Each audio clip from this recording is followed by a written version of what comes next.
know why are you awake tonight. Still got to edit those, but I went back and did a little flashback to Make Us a Mixtape with Marty DeRosa, a podcast that I did audio only on for years. We did, I think, 102 episodes a few years back, and we did 5-song mixtapes. Go back and listen to it. It's available everywhere you listen to podcasts, but there's no video versions of it. So what I did was create video content through these episodes, and what we did was have guests on where they'd make us a 5-song mixtape. During COVID, we made themes of mixtapes for each other, and sometimes we just did cool shit that we thought was fun. Well, this one is an episode where we did a review of the 5 best moments, the Netflix special Trainwreck about Woodstock in 1999, which if you haven't watched it, go watch it. It's so awesome. It's one of the best train wrecks. I guess it's a series they do on Netflix. We talk about the best moments from that Netflix special. So go watch it, or just listen to this or watch this. Make sure you go check out Marty and Sarah's new podcast as well. It's available everywhere. If you're not subscribed to this page, subscribe to this page. Come see me live. I will be at Comedy Vault for Paul Farahvar and Friends Sunday, July 27th. Then I'll be in Arizona at JP's Comedy Club August 1st and 2nd, headlining that. And then I'll be headlining House of Comedy in Scottsdale, Arizona, Sunday, August 3rd. I'll be headlining McCurdy's in Sarasota August 20th. August 20th through the 24th. The Friday, Saturday, I'm opening for Keith Alberstadt. And I've got some awesome other shows coming up too. Just go to paulfcomedy.com for upcoming dates. I will be at Laugh Factory for stand-ups sit-down on Monday, July 28th with Adam Burke, Kristen Tupy, Maddie Ryan, and Saku Yanagawa. It's the last 2 Mondays of every month at Laugh Factory. If you follow me on Instagram, I give away free tickets for that as well. Please follow me on Instagram, follow me on Facebook, follow me on TikTok, and come see me live. Thanks for watching. I will have a new episode of Why Are You Awake soon. That's it.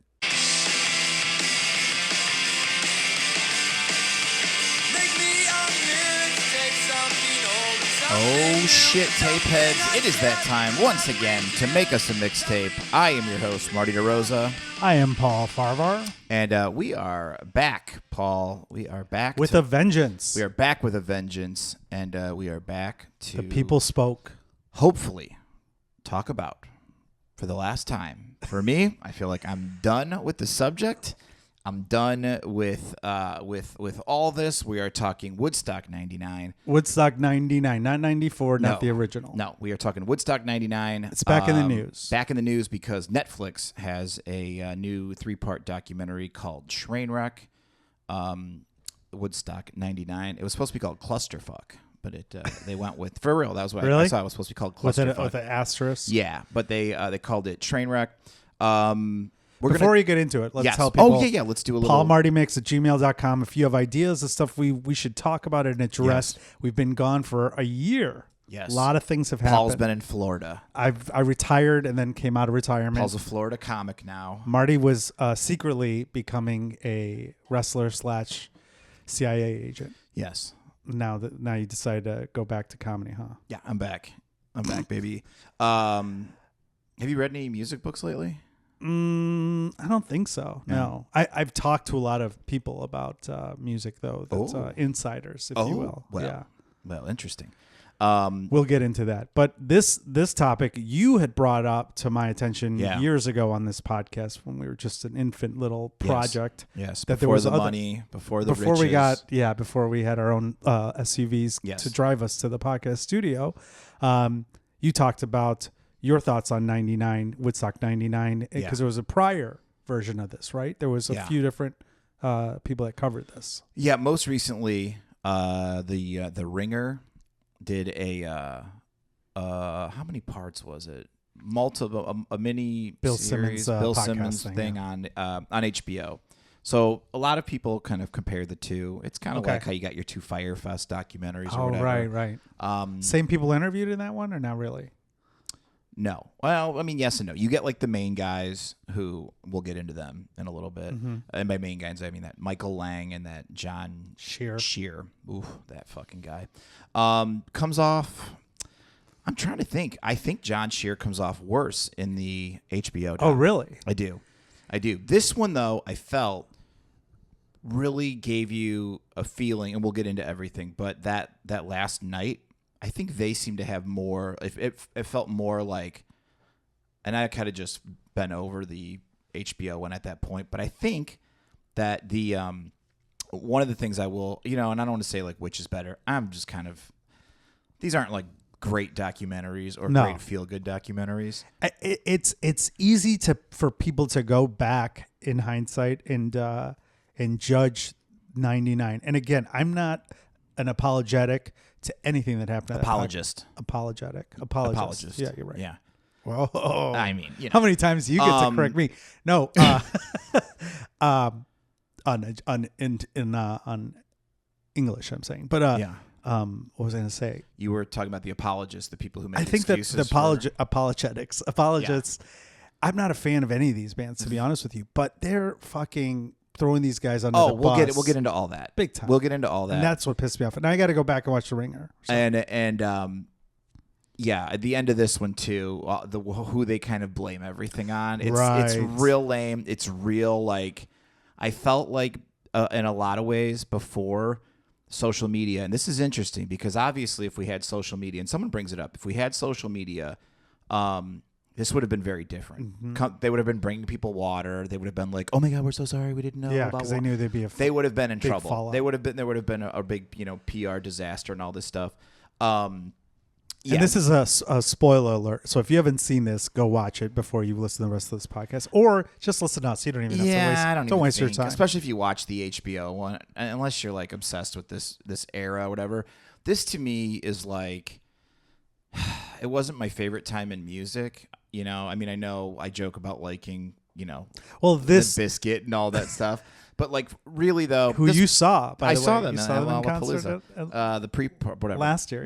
But it's one of those things where like, okay, first of all, let's get into this. I want your opinion for this because you are a man who goes to festivals and all that stuff. Tickets were $150 in 1999, which in today's money, $275. Okay, for 3 days. Is that a good deal? That's well, it's okay, but it didn't include anything. No. Now, in today's market, that's like a Lala. I mean, it's basically what Lala charges per day, a little less, whatever, depending on what festival, Riot Fest, all those. But they were also trying to pitch it as a like a tenting, like stay over thing, and then it was like a bait and switch in a way because they jacked up the prices. I don't know. They would show the screen of like the food prices and the water prices. It was like $8. Yeah. In our time, it's like it would be like $15. Yeah, and they try to blame $4 for water, and some guy had like a salad to water, and just like a cup of water. Yeah, and he's like, "This was $8, this was $4," and then they said at one point, certain people ran out of stuff, so the people who had more stuff, their prices went up. $8, the water prices went up, which everything went up. Crazy to do. Absolutely. I mean, it was a money grab. The Woodstock 99 people who ran this Trainwreck documentary had an agenda, I felt, which is great. They're slanted. They wanted to show how much of a money grab this was, and all the bad things. Now, in defense of John Shear and the other guy, it's like it's a fest. What do you think they're gonna do it to make money? Right, I understand that. I just think like it seems like when you watch the documentaries or you hear people talk about it or whatever, everyone says like it was this perfect storm of chaos where it was 100 degrees. It was on a tarmac. My question was, did they light any of those airplanes on fire? No, the fire thing was kind of taken aback. If you watch the actual footage, there was fire, obviously, and there were spots of fire, but it was isolated. Contained. Yeah. But there was havoc. That 100% I would say for those people who barricaded themselves in that building and stuff like that, I don't know if their lives were in danger, but like when the National Guard came or whatever, and I'm sure they did some rotten stuff too. Those motherfuckers looked like they were ready to have some fun. Yeah. But so you get it was so hot the water and stuff like that. They took away everyone's water. I think in the HBO one, they're like, you could have Coke, and they're like, you can't have not like cocaine. You could have cocaine, But not and they're water. like, you can have that, but you cannot have water. Right. And then the security guys were just these bros, like, you know, and the security guards in the Brooklyn HBO guy, one yeah. were like, you know, we were getting favors and stuff from people Sure. to get him backstage and all this stuff you can imagine. They were saying that, so yeah, the perfect storm was they were on this, like, you know, airport tarmac. It's 100 degrees. There's no shade anywhere. There's expensive food. They sold the rights to the food and drink tents as a way to make so they money. could blame it off. Sure. Right. And contracted it out. there was that one guy who I liked. He was like the intern guy? and he not the blonde-haired intern guy. The guy's like, I warned them. The other guy who's like a nerdy, kind of looks like what was that guy's name? with the guy who was the like Home Alone guy with not Macaulay Culkin. No, not Joe Pesci, but Oh, Daniel Stern. Daniel He looks Stern, like a hip Daniel Stern. Yeah. He was saying, like, once they sold those rights, he's like, that was it. It was, you know, it was out of their hands as far as that this goes. guy was like probably 20 years old at the He time. was. In hindsight. And we were talking earlier before we started recording, and you're like, that guy was like 20. I think because he was 20, he knew more, just like the other guy, the other intern who had the bleach blonde hair or whatever. They both knew, like, This was a you're shitstorm. booking some interesting bands Well, here, let's man. talk about that. They Yes. were trying to be a Woodstock Freedom. If they really were trying to be like that, there were other bands in that time frame that were selling just as many tickets and were less new metal, Absolutely. heavier. And they make that point where they talk about, like, ridiculous. when Jewel performed, and it was so calming, and everybody. She was not happy. I will say this, like Sheryl Crow was a real interesting one where she was like, everyone was yelling, like, show your tits and stuff. Yeah. And she goes, you didn't have enough money. You're like, Right. It'd be a whole lot more money for that. But they did the thing that a lot of places and people do where it's just like, who's the most popular? Just get who's the most popular. Right. And I would say to that, it's like, you know, But they obviously, could afford too. sure, but also it's just kind of like, you know, yeah, they're popular right now. But if we know anything about music, especially from doing this podcast, and so it's like the popular bands today might not even be here tomorrow. You know We what I talked mean? about the lineup. Yeah. So you're making this, you know, big festival or whatever. And of course, like you said, a lot of the bands who are blamed for way more than they have had anything to Yeah. do with We'll get into the villains on this is thing. you get into these new metal bands, but then they kept going, but then Bush came and calmed everybody. Right. And then Jewel came and calmed everybody.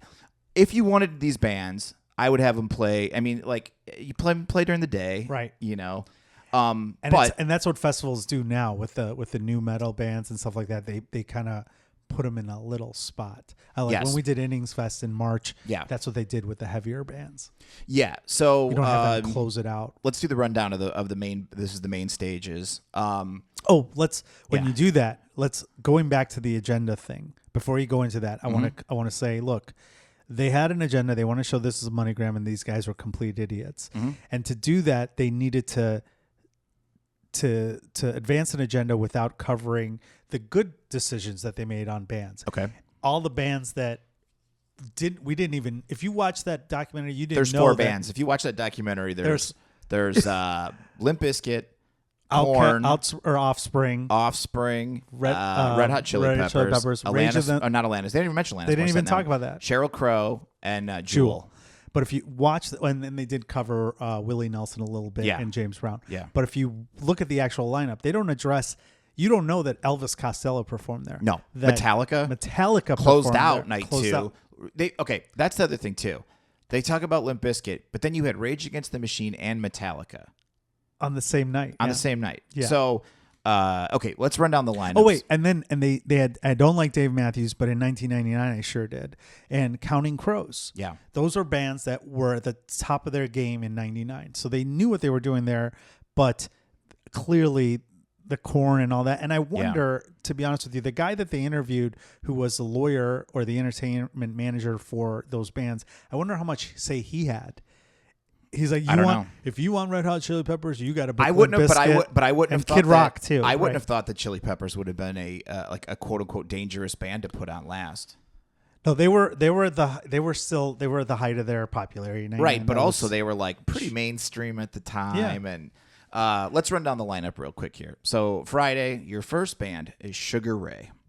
Then you didn't have, even know they were on the lineup. Then you have Jamiroquai again. Wouldn't have been funny. You see him in his little hat. Does he have a track out there to do the? I wonder. Yeah. Sheryl Crow mentioned. They covered that. DMX not mentioned. They don't show any black performers Again. Yeah. at all. You get DMX, Offspring. They just show the guy dating the new pop, kids on the block or whatever, boy band stuff. Yeah. And then you get Korn, and then they do the thing with Bush where they're just like there is some fun stuff that I will say as a performer. Have you ever been at a show where you're like, oh fuck, I'm up next? Like this is a fucking madhouse. That was like, how Bush and Jewel they showed kind of being freaking like, out. Hey, just so you know, they're gonna throw stuff at you and this and that. It was interesting. I felt bad for Gavin. I thought that he was in a shitty spot. Yeah, that was a tough spot. And again, like you said, who knows who Gavin put the list Rossdale from together? Bush, yeah. Who Had to puts follow lineups together? What management of Limp like, well, if you Bizkit, get my right. guy here and this guy there, Right. Saturday, you start off with the Tragically Hip, great band from Canada. Fucking unbelievable. They Unbelievable don't even band. address that. They're Not one at of my all. favorite bands. Hell Kid yeah. Rock, of course, he gets mentioned. Oh, Wycliffe, they showed him. He was saying like, you can throw whatever you want at me Throwing while I play bottles. like the national anthem or something. Throwing bottles. Yeah. Water bottles. Counting Crows. Favorite here at the pod. Dave Matthews Band. Alanis Morissette. That gets real. That's a very gentle triple Slope, threat. yeah. You get Counting Crows, Dave Matthews, Alanis Morissette.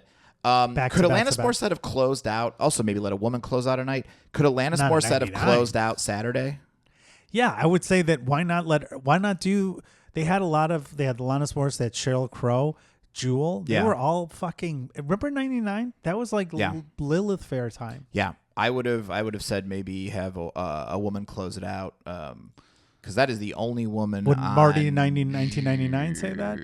Probably not. I would have probably See, that's said, the thing. you want her to close and not Metallica? I mean, in retrospect, yeah, you can Right. go, okay, put all these bands in the daytime or whatever, but that's not cool. You want Metallica at night. You don't want to see Metallica during the day. I understand that. And then Sunday, the big bad day. Elvis Costello. Al Green, Al Green, yeah, that's right. Willie Nelson, the Brian Setzer Orchestra. You gotta jump, jive, and then you Oh, want, God, I hated them so much. Everlast, Yeah. Elvis Costello, Jewel, Creed, and then the Red Hot Chili Peppers. Nothing about Creed. Not that Right. they need, not Sure. whatever, but like you get Because Creed. they had an agenda to Yeah. the show's called fucking Clusterfuck or Trainwreck, whatever Yeah. it is. They wanted to show and demonize Limp Bizkit, which listen, I make fun of Limp Bizkit on Yeah. stage on a reg. Yeah. I hate them more than anything, whatever. But they were not the villains here. There were a lot of villains. There's a lot of blame. I will say though, I mean, they're not. It they're is not funny innocent, but when they come off stage and he's like, I didn't know. it wasn't our fault. Yeah, It- yeah. He knows. Oh shit. I think that it was But just that's their style. it was very easy, and I think they're just like, all right, we're gonna blame the one guy. Just go. Oh, I have some quotes. Let's talk about Yeah, yeah. the blame game right the now. villain and blame. I have some quotes here that I thought were just unbelievable. At the end of the third episode, we're getting, so basically, like, there's a nice lady, and she's like, look, it was hot, and people were ripped off, and they had enough. There were, all this stuff, whatever. That fucking, what was his name? John Shear, who I think is the biggest douche. He's the HBO promoter, documentary comes right. off way worse. Okay. They show him being so combative with reporters. Yeah, they showed a little of it here, but not a lot. Nothing Right. like on the HBO doc. But basically, between the two of them, like the Michael guy, he was like, "Oh, it's just a few anarchists causing trouble. What are you gonna do? It's just energy, And then they think there's this lunatic fringe that was there, and these men who, I think they had a fear of growing up and having a family, Yeah. And then the guy who I like was just like, it was greed. Just one word. It was Yeah. greed. People He had. said, Yeah. the John Shear guy says, look, we're in the business of making money, which Yeah. is what a fucking festival is. Yes. But they took their eyes off the prize, which is you have to have a good event. So and not to give a shit about their people, forget about that, but so Yeah. that their legacy can live on and they can do it again. Yeah, and the security, those dudes were just like 500. Yeah, they oh sold my their shirt God. to get backstage $400. passes. They sold my shirt. I had You know, one in got my another one bag. in my bag.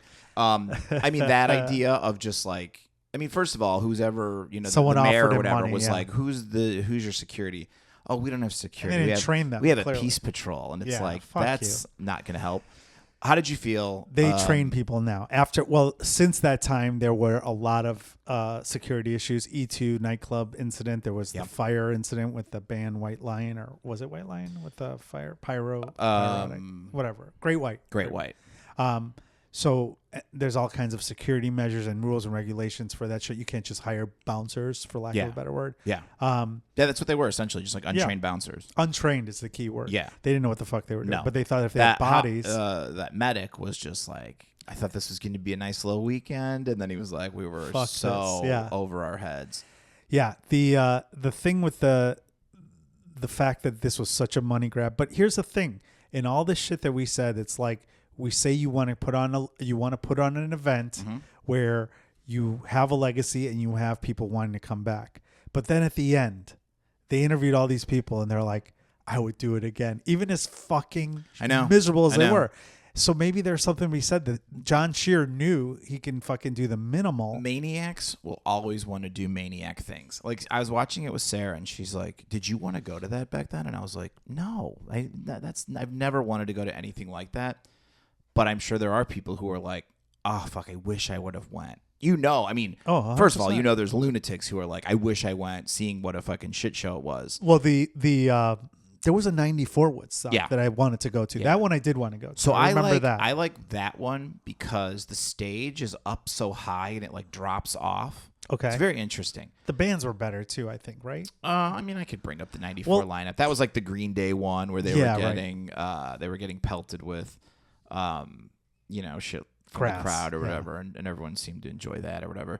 Did you watch this? This was on pay-per-view. I had a cheater box, so I watched all this. My buds and I watched this. Woodstock 94 live. Yeah, we were watching it. I was actually in Florida watching it. Oh, nice. When I was on spring break. I remember. Was MTV for summer break? Like, did they host the pay-per-view? No, they paid a guy to do it. Or no, wait, that was 99. They paid someone to do it. Okay.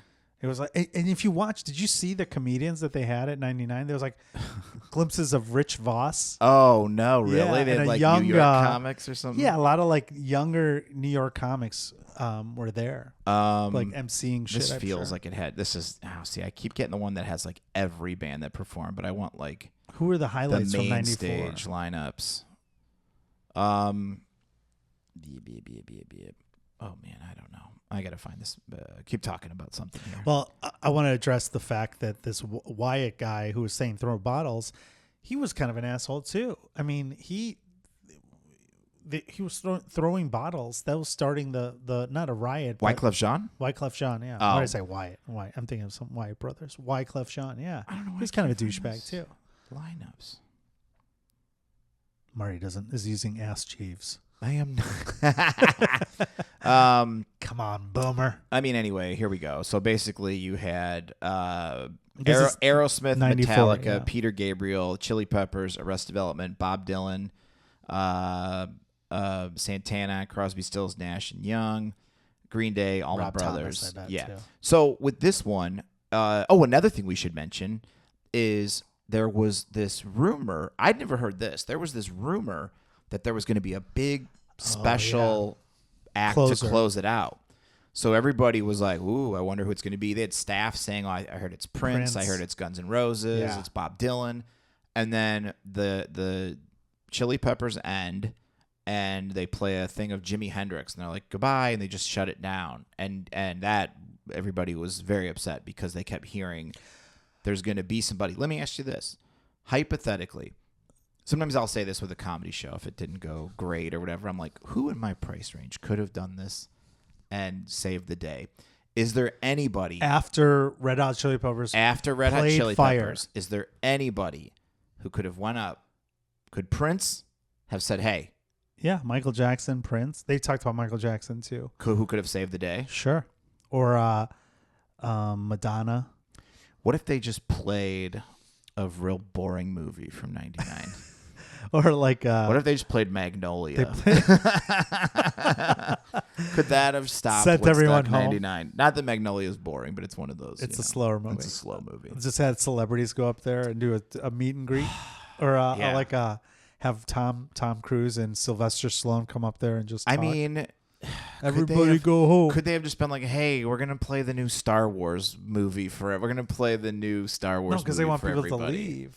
I don't know. No. You were spending the night if you were. You weren't leaving Sundays. Sunday people were leaving, I think. Yeah, but like I would assume you're going to spend the night and go home Monday morning, right? Maybe. A lot of people were leaving early, though. But yeah, I would say that to save the show, first of all, before we go into that hypothetical, I want to address the fact that Red Hot Chili Peppers were the biggest piece of shits in this movie. I heard, and I don't know if it was the... First, let me tell you what people... why I say that, sure. and then you tell me that. I knew you were about to tell me this before the podcast, too. I am biased because I hate Red Hot Chili Peppers, as people know on the pod. But the guy, John Shear, is like, hey, you got to do something. And what Anthony Kiedis, like, they you're said not going to listen to me. The mayor of Rome, New York, went up to Anthony Kiedis, and he's like, hey, you're going to have to do something. Maybe tell these kids. Like, chill out. Now, mind you, he said, there's nothing I can say that's going to change anything. They're not going to listen to me. And then immediately they come back after they took a break because of the fire or whatever. Because they were handing out candles for gun violence awareness after Columbine. And there's a scene where my guy goes, oh, bad God, idea. Don't do this. This is a bad idea. Again, where the younger people were more aware than this, this hippie Michael was like, oh, it's going to be so great. Everyone's going to have candles. Peace around the world. And they showed candles for a while. It was okay. So I had heard or read, I believe either in I Want My MTV or some book, that a relative of Jimi Hendrix was backstage and said, can you play a Jimi Hendrix song? And they claimed the only one they knew was Let Me Stand Next to Your Fire. So for those of you who don't know, Red Hot Chili Peppers, there's a fire that they had to control. The fire department allegedly was called, and they refused were like, we're to not go. Going there. What are your thoughts on that as a lawyer? If that's true, that's a breach of duty. That they would be. Could they say they feared for their lives? Yeah, their argument is that they feared for their life, but they are. It's hard to say. I mean, like those cops who didn't, go into the school and all that stuff. Yeah, like that's different. It's. I mean, if there's this thing of they should have done something. 150,000 people, and there's fires, and it's getting out of control, and you're a firefighter. Go do your job. Or you're just like, or a volunteer firefighter. There were two fires. It wasn't that large a fire, but it got worse. It got worse. They blew up all the trucks. Yes. They blew up all the semis. Right. That's where they should have gone. They should have prevented. Yeah. If they were afraid to go into the crowd, they could have gone to protect the places that were flammable. And they're trained in that more than you or I. But the fact that going back to what happens, so they take a break, and the John Shear guy and the mayor are like, hey, everyone settle the fuck down. The mayor tries to tell Red Hot Chili Peppers, hey, you got to do something. Anthony Kiedis is like, I can't do anything, man.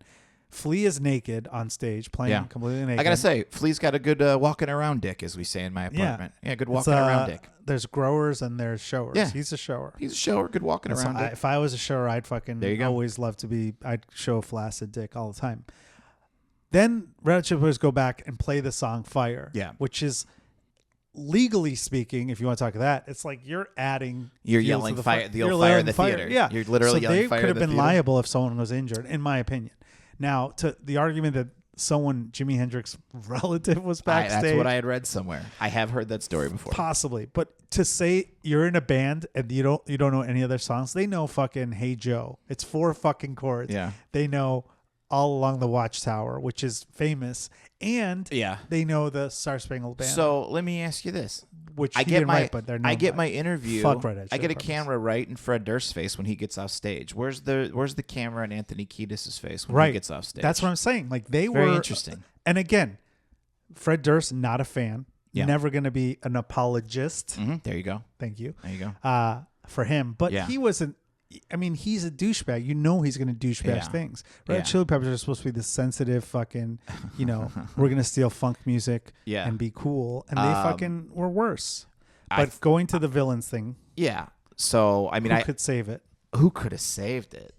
Prince could have saved Here's a couple things. Let me run by a couple things. I was trying to think of what could they have done different. I mean, obviously letting people have water. At a certain point, they should have had fire trucks just spraying crowds. Well, like social media, that's when they would have been. That's like where it would have said, "Hey, like that the fire fest, like people showing the thing of this is our food. It's a piece of bread with like a tomato and a piece of shit. Like this is it." I mean, obviously the place itself, someone should have been smart enough. I'm sure they got a great deal or whatever, and they were just like, because that mayor was like, come back and do it again. Like, that was wild too. And they're like, 3 hours left. What could go wrong? And they all start, sucking each other's dicks on how great everything's going. They had a press conference on the Sunday, which is the worst thing to do before the fucking thing's over. If you watch the HBO documentary, those press conferences, especially after Saturday, after the Limp Bizkit stuff and everything, it was like, what is going on here? They're starting to talk about the sexual assaults. Again, that fucking dude, that John Shear guy's a piece of shit. And he's like, if your tits are out, what do you expect No, he to happen? said that John Shear, he looks like a complete douchebag. He goes, there's 250,000 people. If there wasn't a fest, that many people would be assaulted. Oh no, he was saying there was the size of a small town, city or whatever. Yeah, no, on the other documentary, and he's been quoted. He's just like basically blames the women for it. Oh wow, it's just like when you watch the women body surfing, and everyone's grabbing everything. Or there's one where a woman's just standing there, and a guy's got his hand on her tit, and I think she thinks it's like her boyfriend's or something, and she's like, "Oh, get the fuck away from me!" Like, oh yeah, so bad. And then. Obviously there's the whole, mob mentality, and they showed people. They see one guy get away with it. Yeah, and they were like, I was like doing stuff, and I was smashing stuff up and everything. The one guy, they're like, hey, they tore the fence down. The guy goes, it's beautiful art. People want to take Woodstock home with them. And I was like, oh, cool, dude. I just love like rich hippies. Like, and the guy passed away too at the end. They're like, he died 3 months after this. So it's like, not to speak ill of the dead, but like rich hippies, like that was clearly his house, and it was just like beautiful. Right. And he's like, hey man, I'm just a hippie, man. It's like, I was just trying to bring peace to this thing with candles. How much money, and again, they didn't talk about this in the documentary, how much money do you think those dudes made? Well, let's do the math. Okay. So you have not including sponsors, right? You have they got $150 a head from people. Okay. Right? So 150 times, God, we're doing the math here. So 150 times 250,000 would make it. So the gross was 37 million. Now that is 37.5. Now that's in 1999. Yeah. But okay, now their expenses. Again, this goes back to they got a sweetheart deal from all the new metal bands that were managed by the same guy, probably, or the booking agent, talent buyer was like. Now, you're a music guy. Let me ask you this: you're sure. You have more information in this than I would.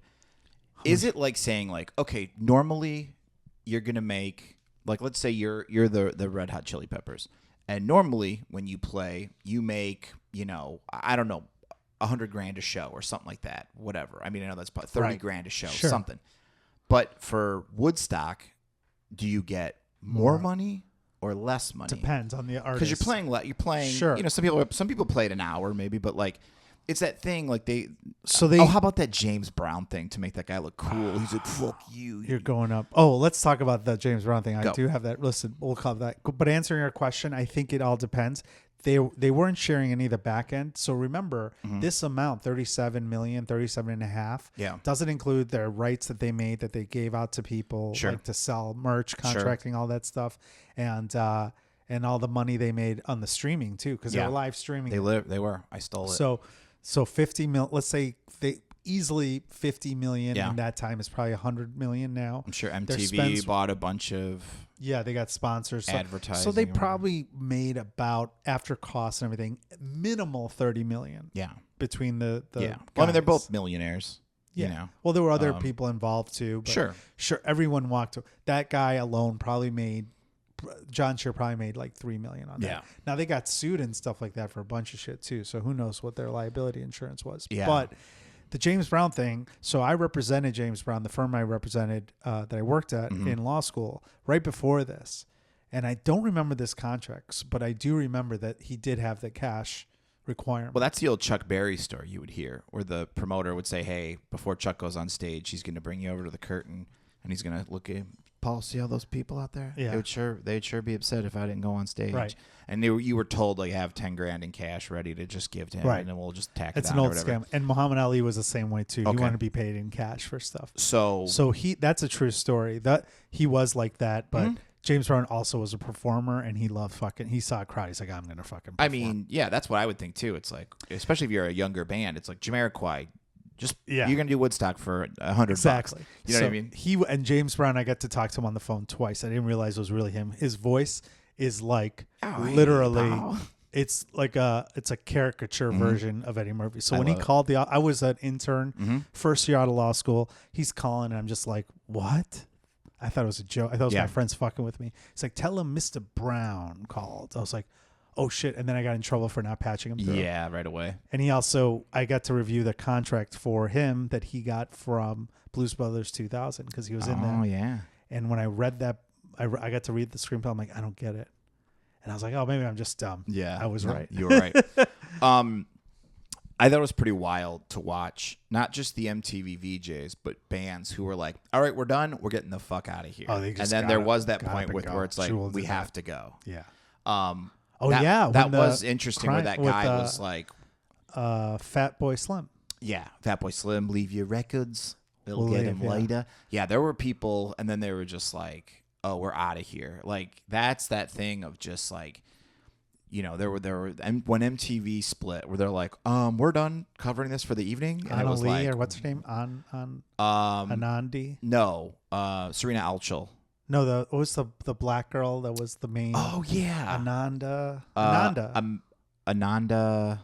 Yeah, I remember her. She was in. She used to be on BET. She was on BET for a while, and then she got called over to MTV. Ananda Lewis. Ananda Lewis. Yeah. So when the MTV people left, we saw a friend of the pod. I texted him that picture. Oh, really? Kurt Loder, or not? I'm sorry, John. What am I talking about? I'm looking up something. Hold on. But yeah, Kurt Loder and Serena Alchel were John Norris, our friend, of course, our dear friend of the show, John Norris. I texted him that picture. I'm like, you don't age, buddy, and he didn't respond. But he's a busy guy. But yeah, when they were like, okay, we're leaving, I'm surprised that, well, I guess on Sunday they're like, we got to go back. Would you have went back? Would you have been like, I'm going to say I'm not going back. I would not. But that's not, I'm not, you know what, Bonnaroo came out? I remember Bonnaroo was the festival where you stay over and it's like a camping grounds bullshit. They had a great lineup, but I was like, I'm not going camping with a bunch of crazies. I mean, do you think if somebody was like aware of the music scene more than these old boomers were, do you think that there could have been lineups that would have prevented this if they still did all the bullshit of no water, prices, it's hot as shit? I mean, had you had Blues Traveler up there instead of Limp Bizkit, or if you had, you know, like we mentioned, like a Dave Matthews or something. I'm just saying, like, sure, if you had those type of bands, could they have like not done, not went crazy? I think that it would have been a situation where things would have been different. Ananda Lewis is what I was thinking. Ananda Lewis. Ananda Lewis. Oh wow, I didn't think she was that old, but I guess that makes sense. I think that it would have been a little different, but honestly, think about it. What if it was Kiss? They got the band Kiss. Shit would have gone down too. Maybe not like Limp Bizkit bad, but look at Korn. Korn was a scary thing. Nothing bad happened. I wonder if Marilyn Manson was offered to do it. Oh, I'm sure it was. Yeah. It's interesting. There was Lollapalooza at that time too, so they probably had a lot of people that didn't do Lollapalooza do it because Lolla had a contract that you couldn't do. Were they still doing Lollapalooza in '99? Good question. I don't know. I don't know if they were. You think they were taking a break by then? No, because they just celebrated their. No, they took a break because they used to be traveling. Right. I don't know. I know they did in 94, 95. Well, let's find out. Just Google Lollapalooza '99 and see what comes up. Because I feel like they did about 4 or 5 years and then it was done for a while. But that could have been one of the last ones. But did you notice that there was a wrestling cameo in the documentary? No. I believe episode 1, in like the first few minutes, The Miz is there. He's in the crowd. Oh, yeah. Briefly. It's so funny that they didn't know because it's like, oh, he would have been interesting to. Was he already on the reality show, the Real World stuff? You know what? If he wasn't, it would have been right around that time. Okay. So you're right. They did 91 to 97 Yeah. Lollapalooza, and then Yeah. revived in 2003. Yeah. And that's when it was only Chicago. Is it now? Here's the other question I had, and I was curious about, and I didn't get. They didn't talk about it at all in this documentary. There's music festivals in Europe that are massive. Had this been a problem at any of those? I was wondering. I don't think there was They a have fire. the Reading Fest and all There's those. I Reading, mean, those have been going on forever. Like if you go on YouTube and you want to watch some live stuff, holy shit! There's these European festivals. There was the big heavy metal one in Russia where it was supposed to be like against drugs, and they were all like doing drugs on the plane there. Like there have been massive music festivals. I just think this was just probably like one of the most poorly run music festivals that unfortunately just happened to have 250,000 people there. There have been deaths in festivals. Definitely been deaths. There's people have been trampled to death and things like Reading that. Festival. Yeah. That happened last year. It happens all the time. Dangerous drugs. Yeah.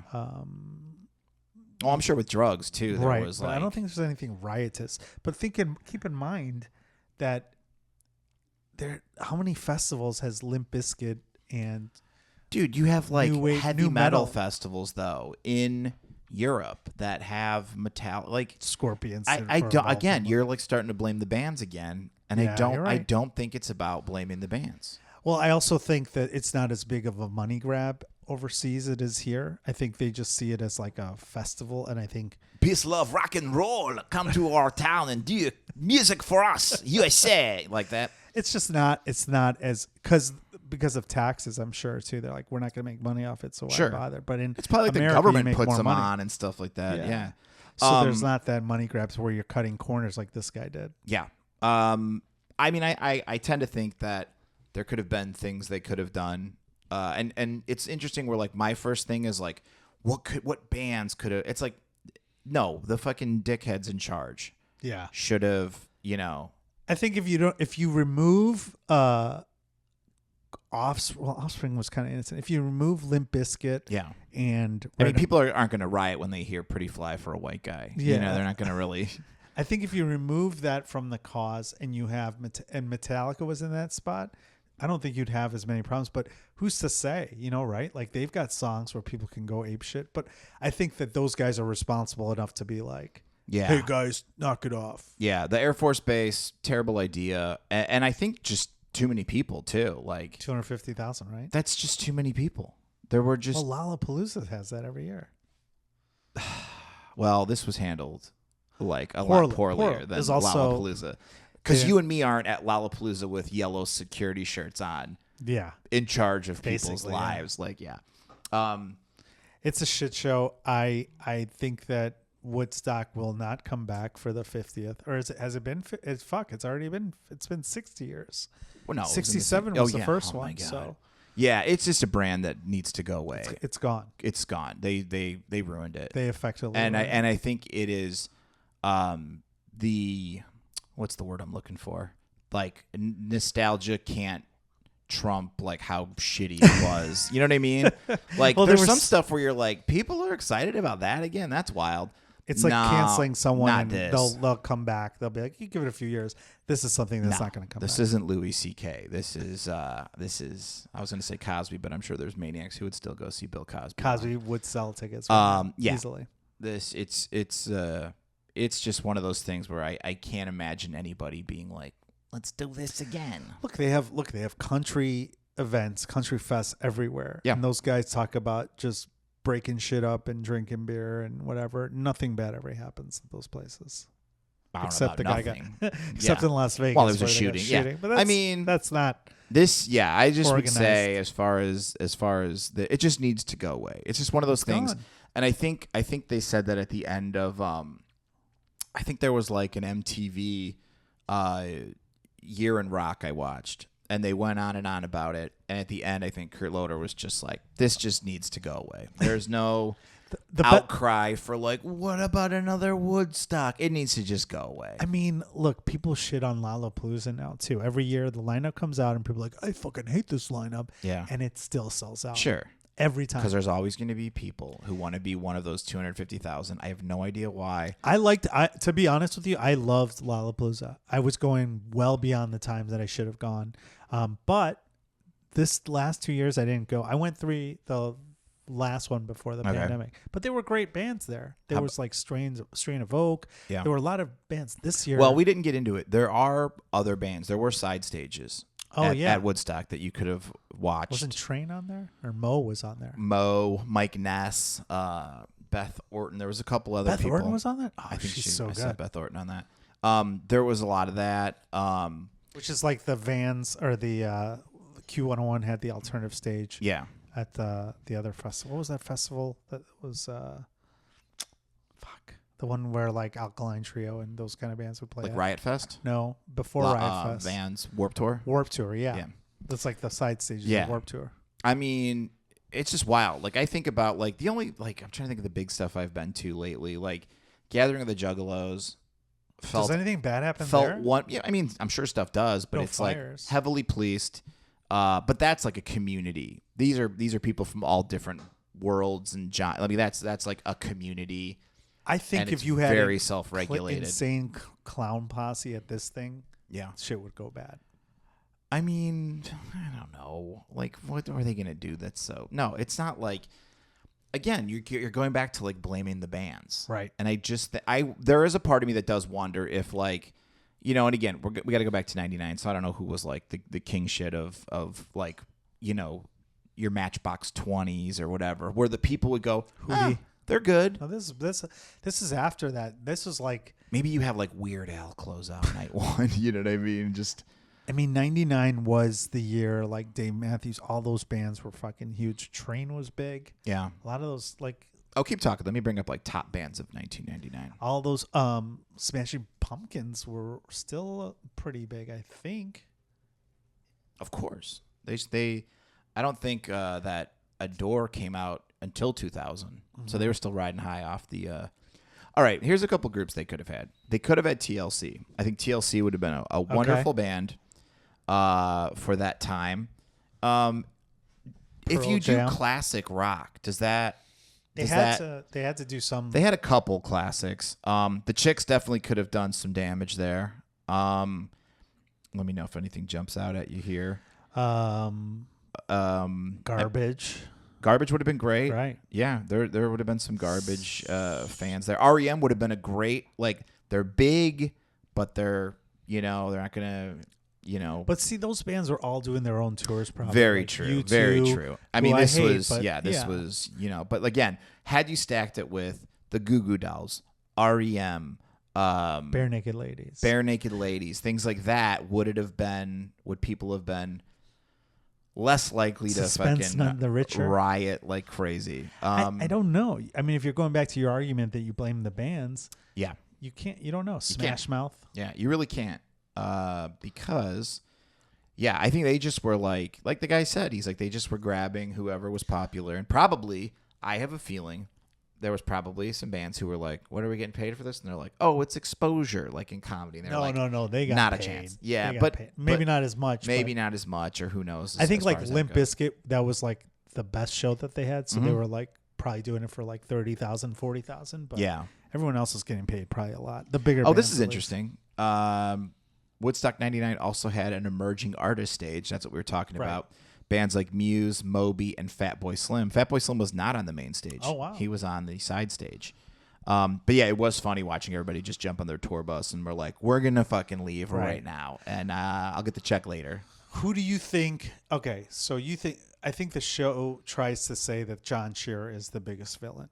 Right, I think that's the narrative. Yeah, and I think, and then Michael Lang is kind of there. They try to still push this like he's just a hippie man, but like a rich hippie is just like alarms go off in my book. You know what I mean? I think that's the thing, but to me, the underdog villain was Anthony Kiedis. Who's the one that you thought was another villain that they kind of let off the hook? Well, besides, we can't say Adam Duritz because we didn't get to. No, that's true. Like, both documentaries had Jonathan Davis from Korn, and he's very well spoken. He knows how to kind of put a little of the pressure on Limp Bizkit, but also say like, "Come on, man," you know. Nothing happened during their performance, right? I think both of those dudes were kind of the figureheads, Michael Lang and John Cherry. I think both of them, all the blame in the world goes on both of them. Sure. As far as performers, I mean, the Chili Peppers. Even if she said, "Oh, can you please play Light My Fire?" I'd be like. It's probably not or Stand Next to My Fire, or whatever. Yeah. It's probably like, this is not probably a good time to do that. I think that's a fucking Anthony Kiedis lie. Yeah, I don't know. That's one of those where it's like, what? But, you know, I mean, could he have tried to say something like? Could they have tried to spew some of their like love. California love bullshit? Maybe, I don't know. They have all those like lovey-dove songs. Yeah. Superstitious. Could the Beastie Boys have saved the day? Oh, man. Because they did that thing when they won their VMA, and the guy's like, "Yo, I heard about Woodstock 99, and we got to stop disrespecting the women." Do you remember that when he gave us a speech? Yeah, no, you weren't going to tell those fucking psychos who have just been, whipped into a frenzy. Like, I don't know, man. That's some wild shit. Some of the stuff going on there. Just wild. The way they just deflect the sexual assaults and stuff is like, what are you going to do? It's just... There's boobs everywhere. Or, I didn't know that. No one had told me that. And it's like, cool, dude. I was trying to see where they're showing the sheer guy, his office. I was like, where is his office? I felt like it was in Chicago. I was like, oh, really? I don't know. I couldn't see, but I was trying to see the background. I noticed Michael Lang's very beautiful home. Yeah. Yeah, very beautiful in Colorado or something. Oh, like yeah, in the hills somewhere nice. We just want to do something with the candles. Away from everybody. Interesting they couldn't get Fred Durst on there. I wonder if they asked, and he's just like, I don't talk about this anymore. Although, I'm sure he could put up a good defense for himself, you know what I mean? And just saying, like, even if we were irresponsible, nothing happened during our, you know what I mean? I feel like it's like this trial. And as a lawyer, it's like they're trying to pin blame on certain people. And in a lot of ways, it's just like, it's just not there. Like, you hired them, you know what you're getting yourself into. That's the thing. It's like if you hire, you can't change. What was the old Chris Rock? That tiger went tiger when they talked about Siegfried and Roy's tiger attacking. He goes, the tiger went tiger. I mean, you had these new metal bands where if you knew anything about music or whatever. Also, it's just like, it's not like these people who rioted and stuff were just like, wait, Limp Bizkit ain't there? I ain't going. These people were going regardless. Yeah. They were going to go if there were all just like the John Mayers of the world. I think the Limp Bizkit crowd probably didn't help. If they were like... Right. I see like those two guys from Ohio. They're like, Limp Bizkit's there, Korn. Yeah. And whatever. Those dudes are going anyway. Yeah, they're going to go going anyway. There's just people who are like, I have to be at the thing. And those, there was a lot of people like that. Had they not had Korn and Limp Bizkit, would that have changed some like asshole's mind from going and all this wouldn't have happened? No.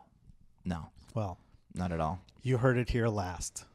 So Interestingly, geez, you hear one of my cats trying to get in here? Yeah. Interesting that, DMX was really the only big, rapper. I mean, Wyclef Jean, if you want to call him a rapper, but like DMX was kind of the only one. It was very interesting how all would have went down if like, then Public Enemy went on stage and all hell broke loose, Just blame it on the black artists. Yeah. NWA got back together again and got all fucked up, or Dr. Dre and Snoop Dogg or something. Well, Ice-T was on Body Count was on the Lollapalooza. They were on Lollapalooza, one of the I remember the first couple years. That was my first exposure to that was them. the summer of the Ice-T Body Count controversy for Cop Killer.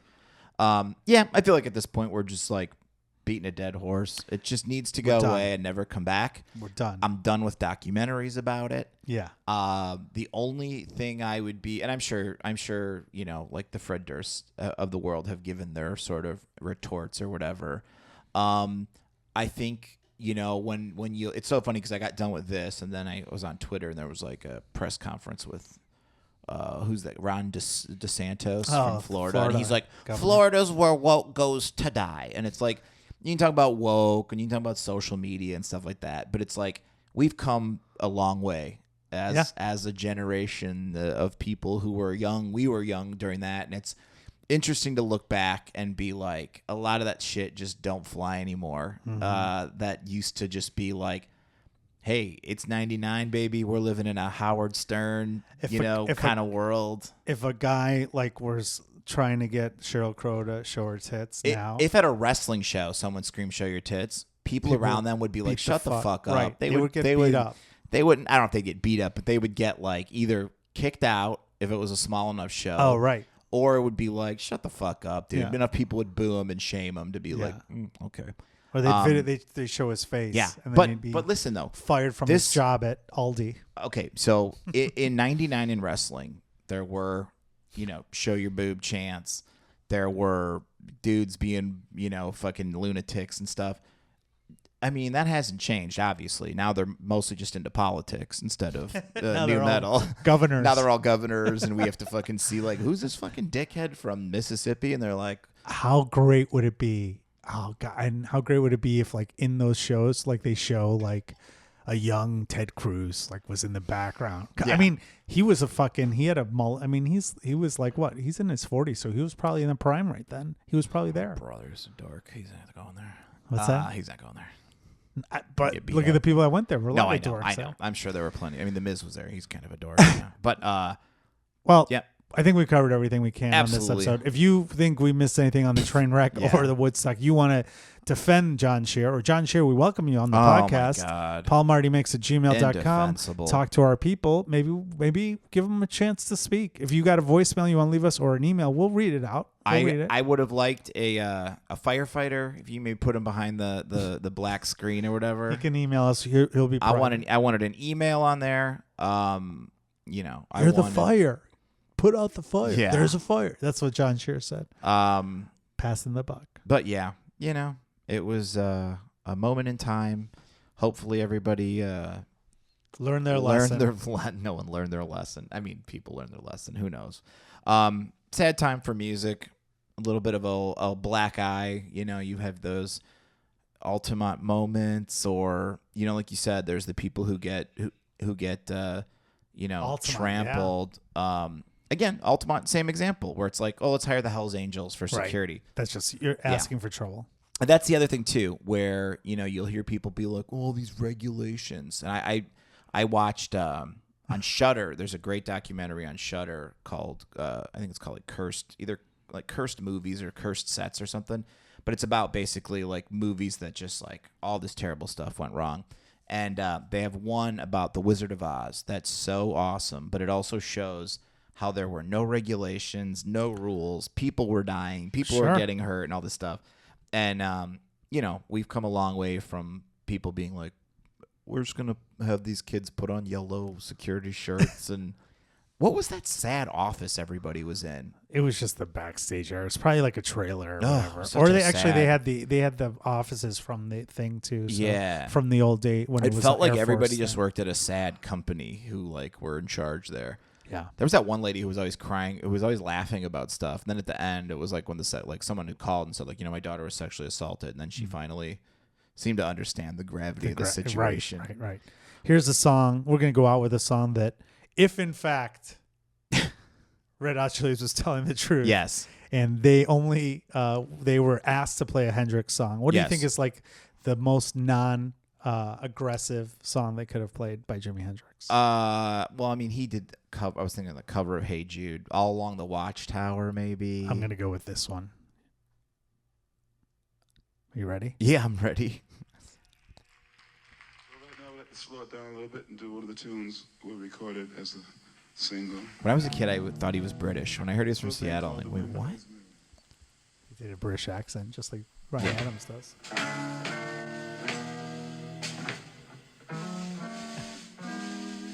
Is this Hey Jude? Hey Joe? Oh, okay. All right. Well, we got to go because you're playing too much of this, so we're going to get kicked off. Yeah, we're kicked off the internet. All right, that's been the show, everybody. Check out next time. We'll be back with more... Woodstock 94. No, never. Just kidding. All right, later.